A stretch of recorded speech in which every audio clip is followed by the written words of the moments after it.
அஸ்ஸலாமு அலைக்கும் வரஹ்மத்துல்லாஹி வபரகாத்துஹு.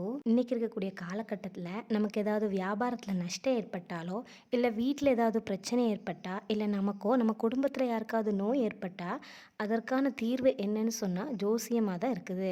ஜோசியம் பார்க்குறவங்களுக்கே அவங்களுடைய வாழ்க்கை இன்னைக்கு எப்படி இருக்கும், எத்தனை பேர் நம்மள்ட்ட ஜோசியம் பார்க்க வருவாங்க, இன்னைக்கு நம்மளுடைய வியாபாரம் எப்படி இருக்குன்னு கூட தெரியாதவங்க மற்றவர்களுடைய வாழ்க்கையில் நடக்கக்கூடிய விஷயத்தை கணிச்சு சொல்கிறாங்களாம். இது சாத்தியம் இல்லாத ஒரு விஷயமா இருக்குது. இது ஒரு பக்கம் இருக்க, முஸ்லிமான மக்கள் அறியாமையின் காரணமாக இந்த ஜோஷியத்து பக்கம் செல்றாங்க. இதை இஸ்லாம் வன்மையாக கண்டிக்கிறது. இதை பற்றி நம்மளுடைய தூதர் முஹம்மது நபி ஸல்லல்லாஹு அலைஹி வஸல்லம் அவர்கள் கூறும்போது, வருங்காலத்தை கணித்து சொல்பவனிடம் சென்று ஏதாவது ஒரு விஷயத்தை கேட்டால் கேட்டவருடைய 40 இரவு தொழுகை ஏற்றுக்கொள்ளப்படாது என்று கூறுகிறார்கள்.